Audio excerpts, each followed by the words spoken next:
Today's story is about something that sounds like a movie plot, but I swear to you, this actually happened to a guy I know. Let's call him Nate. So Nate is 26 years old, works in civil engineering, drives a 5-year-old Honda, eats the same breakfast every day, oatmeal with blueberries. Just a regular, quiet dude. The kind of person you'd walk past and never look twice at.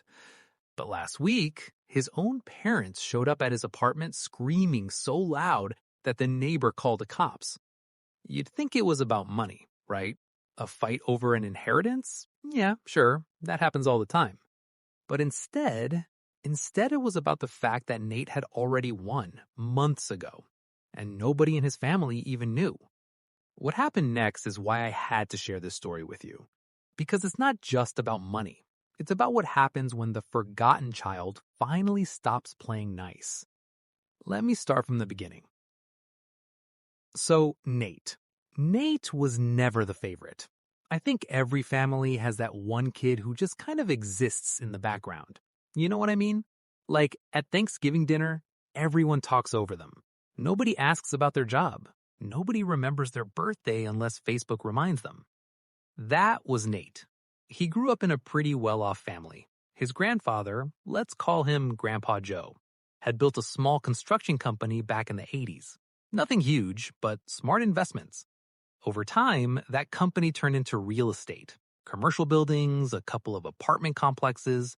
By the time Nate was in high school, Grandpa Joe was worth about $3 million. But here's the thing. Grandpa Joe was old school, rough hands, quiet. Didn't trust banks completely. And he had 3 kids. His dad, his name is Mark. Mark is, how do I say this nicely? Mark is the kind of guy who thinks he's a genius because he reads business articles on his phone. He's been about to start a company for 15 years. Never actually done it. But he talks a big game. And his mom, Linda? Linda's all about appearances. New SUV every 2 years, country club membership they can't really afford. She's the one who posts vacation photos 3 months after the trip just to make it look like they're always traveling. Honestly, they're exhausting. And Nate learned very early that the best way to survive in that family was to keep his mouth shut and stay useful. Let me explain something here. I know what you're thinking. You're thinking, okay, so Nate was the quiet one. Big deal. What does that have to do with $3 million? Stick with me, because quiet people, they notice things. They hear things. And Nate heard everything. When Nate was in high school, he spent every summer at Grandpa Joe's house. Not because his parents wanted him to, because Grandpa Joe asked for him. See, Grandpa Joe had a big vegetable garden, a workshop full of old tools, and a bunch of rental properties that needed small repairs. And Nate was the only grandkid who actually showed up to help him. His cousins, they were too busy with sports or vacations or just not wanting to do manual labor. Nate didn't mind. He liked his grandpa. Grandpa Joe didn't talk much either. They'd work in silence for hours, then sit on the porch drinking iced tea, and once in a while, Grandpa Joe would say something like, "You know, Nate, the world is full of people who talk about what they're going to do. Very few people just do it." Nate remembered that. So summers went by. Nate learned how to fix a leaky faucet, how to patch drywall, how to tell if a tenant was lying about a maintenance issue, and more importantly, he learned about Grandpa Joe's finances. Not because Grandpa Joe sat him down with a spreadsheet, but because old people are forgetful. Grandpa Joe would leave bank statements on the kitchen table. He'd talk on the phone with his accountant while Nate was washing dishes. He'd mutter things under his breath like, "If I give that building to Mark, he'll sell it in 6 months." Nate just listened. He didn't say anything. He didn't plan anything, not yet. Then college happened. Nate went to a state school for engineering. Nothing fancy. Paid most of it himself with scholarships and part-time jobs. His parents didn't help much. They said they couldn't afford it, but Nate saw them buy a boat that same year. A boat. They lived in Arizona. You can't make this stuff up. Here's where the problem starts. When Nate was a junior in college, Grandpa Joe got sick. Not suddenly, slowly. The kind of slow where you don't notice at first, then one day you realize the old man has lost 20 pounds and can't walk up the stairs without stopping. Nate came home for winter break. He drove straight to Grandpa Joe's house. And when he walked in, he found his dad and his uncle in the living room arguing about who was going to manage Grandpa's properties. His grandpa was sitting in his recliner, wrapped in a blanket, looking exhausted. And nobody was even talking to him. They were talking about him, like he was already gone. Nate said, and I quote, "Hey, Grandpa, you okay?" His dad waved a hand. "We're handling things, Nate. Go make yourself useful in the kitchen or something." Just like that, the forgotten child. But here's the thing. Grandpa Joe looked at Nate, and for the first time in that whole conversation, the old man smiled a little. He said, "Nate, come sit with me. These vultures are giving me a headache." Nate sat down. His dad and uncle got quiet. Awkward quiet. The kind where adults suddenly realize the kid isn't a kid anymore. That night, after everyone left, Grandpa Joe asked Nate to stay late. They sat in the kitchen. Grandpa Joe poured 2 glasses of sweet tea, even though the doctor said he shouldn't have sugar. Then he said something Nate will never forget. "Nate, I'm not stupid. I know my kids are waiting for me to die so they can tear everything apart. Your dad will try to sell the buildings fast. Your uncle will fight for cash. Your aunt won't even show up until there's a check to sign. And you know what? They'll burn through everything in 2 years." Nate didn't know what to say, so he just listened. Grandpa Joe kept going. "I've been watching you. You're the only one who ever showed up without wanting something. You fixed my roof last summer. You didn't even ask for gas money. So here's what I want to know. If I put everything in your name, not now, but after I'm gone, would you do it the right way?" Nate said, "The right way how?" Grandpa leaned forward. "You don't sell. You manage. You keep the properties, you collect the rent, you take care of the tenants, and maybe, if you're smart, you pass it down to your own kid someday. No offense, but your cousins are idiots." Nate laughed. He couldn't help it, because honestly, his cousins were idiots. But then the weight of what Grandpa Joe was saying hit him. This wasn't just a conversation. This was a plan. Hold on a second. I need you to understand how huge this was.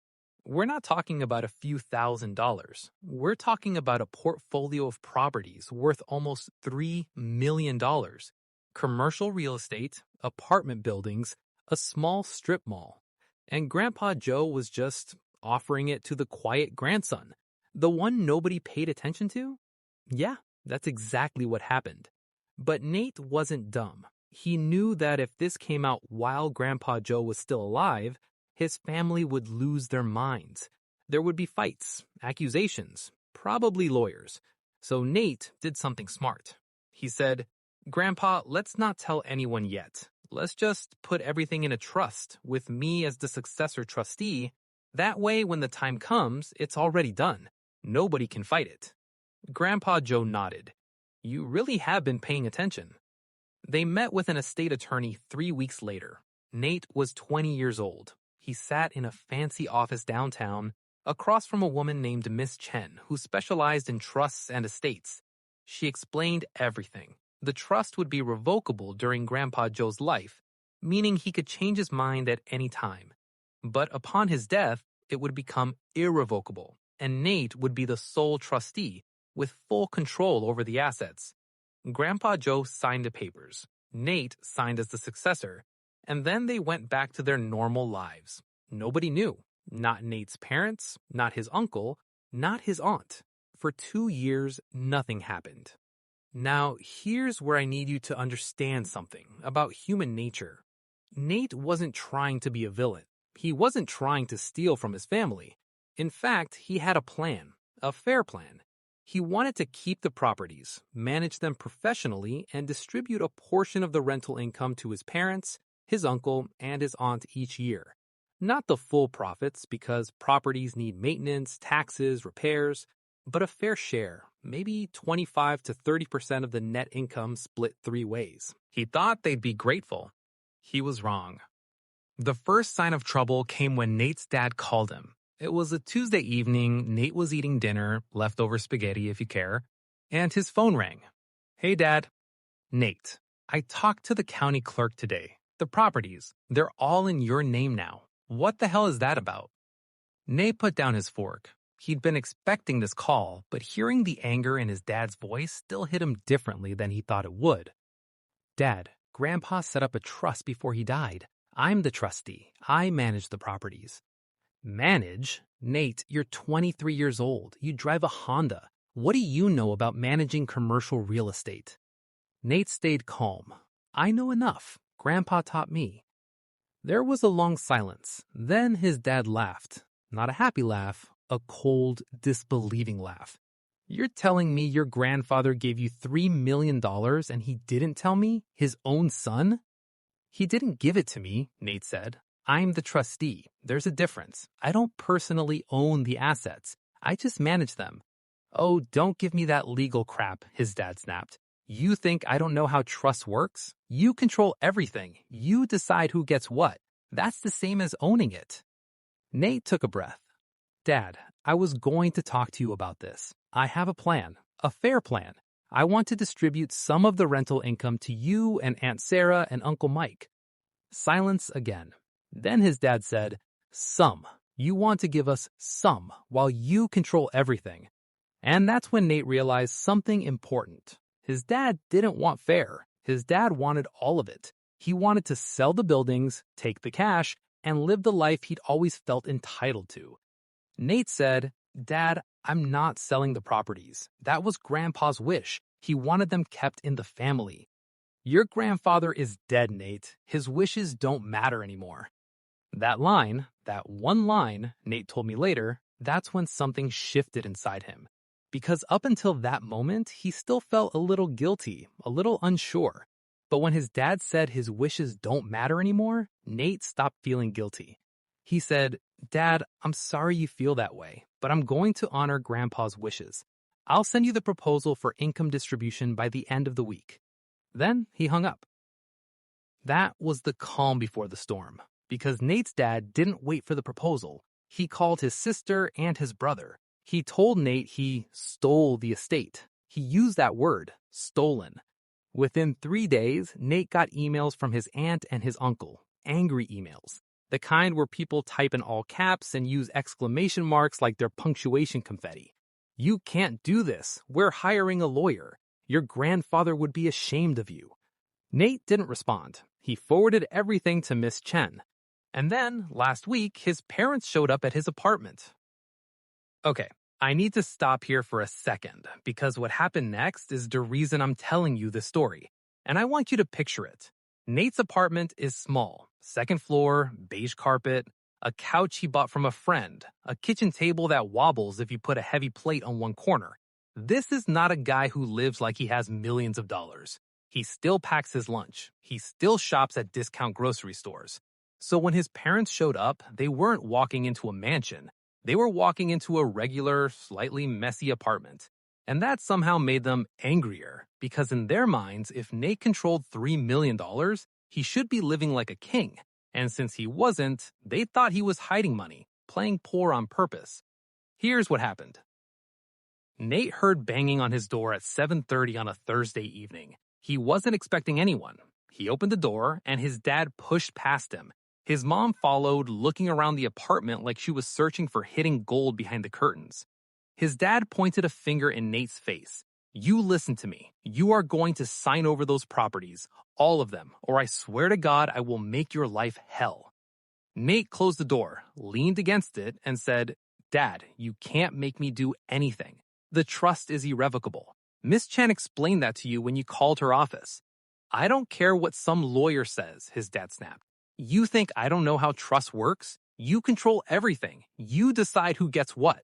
That's the same as owning it. Nate took a breath. Dad, I was going to talk to you about this. I have a plan, a fair plan. I want to distribute some of the rental income to you and Aunt Sarah and Uncle Mike. Silence again. Then his dad said, some. You want to give us some while you control everything. And that's when Nate realized something important. His dad didn't want fair. His dad wanted all of it. He wanted to sell the buildings, take the cash, and live the life he'd always felt entitled to. Nate said, Dad, I'm not selling the properties. That was Grandpa's wish. He wanted them kept in the family. Your grandfather is dead, Nate. His wishes don't matter anymore. That line, that one line, Nate told me later, that's when something shifted inside him. Because up until that moment, he still felt a little guilty, a little unsure. But when his dad said his wishes don't matter anymore, Nate stopped feeling guilty. He said, "Dad, I'm sorry you feel that way, but I'm going to honor Grandpa's wishes. I'll send you the proposal for income distribution by the end of the week." Then he hung up. That was the calm before the storm. Because Nate's dad didn't wait for the proposal. He called his sister and his brother. He told them Nate had stolen the estate. He used that word, stolen. Within 3 days, Nate got emails from his aunt and his uncle. Angry emails. The kind where people type in all caps and use exclamation marks like they're punctuation confetti. "You can't do this. We're hiring a lawyer. Your grandfather would be ashamed of you." Nate didn't respond. He forwarded everything to Miss Chen. And then, last week, his parents showed up at his apartment. Okay, I need to stop here for a second, because what happened next is the reason I'm telling you this story. And I want you to picture it. Nate's apartment is small, second floor, beige carpet, a couch he bought from a friend, a kitchen table that wobbles if you put a heavy plate on one corner. This is not a guy who lives like he has millions of dollars. He still packs his lunch, he still shops at discount grocery stores. So when his parents showed up, they weren't walking into a mansion. They were walking into a regular, slightly messy apartment. And that somehow made them angrier, because in their minds, if Nate controlled $3 million, he should be living like a king. And since he wasn't, they thought he was hiding money, playing poor on purpose. Here's what happened. Nate heard banging on his door at 7:30 on a Thursday evening. He wasn't expecting anyone. He opened the door and his dad pushed past him. His mom followed, looking around the apartment like she was searching for hidden gold behind the curtains. His dad pointed a finger in Nate's face. "You listen to me. You are going to sign over those properties, all of them, or I swear to God I will make your life hell." Nate closed the door, leaned against it, and said, "Dad, you can't make me do anything. The trust is irrevocable. Miss Chen explained that to you when you called her office." "I don't care what some lawyer says," his dad shouted. "You stole from this family. You manipulated a sick old man." Nate's mom chimed in. "We raised you. We fed you. We put a roof over your head. And this is how you repay us? By cutting us out?" Nate looked at her. "Mom, you didn't put a roof over my head. I lived with Grandpa every summer because you were too busy with your boat and your country club. And you didn't pay for my college. I worked for that." His mom's face went red. "How dare you?" "I'm not trying to be mean," Nate said, and his voice was shaking now. He wasn't angry. He was hurt. You could hear it. "I'm just telling you the truth. Grandpa trusted me because I showed up. For years, I showed up. Where were you?" His dad stepped closer. "You think you're so smart? You think you've won? We'll tie this up in court for years. We'll drain the estate on legal fees. By the time we're done, there won't be anything left to manage." Nate didn't flinch. Ms. Chen said you could try that, but the trust has a no contest clause. If you challenge it and lose, you get nothing, not a single dollar, ever. The room went quiet. You could hear the refrigerator humming. His mom started crying, not sad crying, angry crying. The kind where someone realizes they have no power and they hate it. She said, "Your grandfather would be rolling in his grave." And Nate just sighed. He walked to his kitchen table, sat down, rubbed his face with both hands. Then he said something I don't think his parents expected. "You know what? Maybe he would, but not for the reason you think. Grandpa loved all of you. He really did. But he knew what would happen if he left everything to you directly. You'd sell it, you'd waste it, and in 10 years there'd be nothing left for anyone, not even your own kids." He looked up at them. "I'm not the bad guy here. I'm just the only one who listened." His parents left about 20 minutes later. They didn't say goodbye. They just walked out. The neighbor across the hall had her door cracked open, listening. She gave Nate a look that said, "You okay?" And Nate just nodded. He sat on his couch for a long time. Didn't turn on the TV, didn't look at his phone, just sat there. And here's the part that gets me. Nate told me later that he didn't feel victorious. He felt sad because even though he knew he was doing the right thing, honoring his grandpa's wishes, protecting the properties, being responsible, he had just watched his parents walk out of his life, maybe for good. He said, "I didn't want to be right. I just wanted to be heard." But the story doesn't end there, because 2 days later, Nate got a text from his cousin, the Golden Boy's son, the one who never lifted a finger to help Grandpa Joe. The text said, "Nice move with the trust. Too bad you didn't check the maintenance records on the strip mall. Roof leaking, tenants are threatening to sue, have fun with that." Nate stared at the text. His hands went cold. He pulled up the property files on his laptop, and sure enough, there was a maintenance report from 6 months ago, a roof inspection that recommended immediate repairs. Estimated cost, $87,000. Grandpa Joe was too sick to deal with it, and Nate hadn't known because nobody told him, because his family had been so busy fighting over who got what that nobody was actually taking care of the properties. Now the roof had leaked into 3 retail spaces, a pizza place, a nail salon, a small insurance agency. All 3 were threatening to break their leases and sue for damages. Nate closed his laptop, put his head in his hands, and he realized something. His grandpa had given him control, but control without information is just a fancy way of saying you're about to get crushed. Here's where I pause and say, this is the part of the story where most people would panic. I mean, $87,000 in unexpected repairs? Lawsuits? A family that hates you? That's a lot. But Nate did something smart, something his grandpa would have been proud of. He didn't call his dad. He didn't call his uncle. He called a commercial roofing company. He called his tenants personally and apologized. He offered them rent reductions while the repairs were being done, and he took out a loan against one of the paid-off properties to cover the cost of the roof. He handled it like an adult, like someone who actually cared. And that's the difference, isn't it? His family wanted the money. Nate wanted the responsibility. So where does that leave us? As of last week, Nate's parents have lawyered up. They're trying to challenge the trust. Ms. Chen says they have almost no chance of winning because the trust was signed while Grandpa Joe was of sound mind, witnessed by 2 attorneys and notarized. But that doesn't mean it won't be expensive or exhausting or painful. Nate hasn't talked to his parents since that night. He doesn't know if he ever will again. He still drives the same Honda, eats the same oatmeal, lives in the same small apartment. But last weekend, he went to one of Grandpa Joe's old rental properties, a little duplex near the edge of town. One of the tenants had called about a broken water heater. Nate fixed it himself, got dirty, smelled like old pipes, drank a soda on the porch when he was done. And he felt his grandpa there, not in a ghost way, in a you did the right thing way. He smiled, drove home, made spaghetti again. And the next morning, he got a certified letter from his parents' lawyer. The fight isn't over. But honestly, I don't think Nate is worried, because the quiet ones, the ones who show up, who listen, who do the work when nobody's watching, they usually win in the end.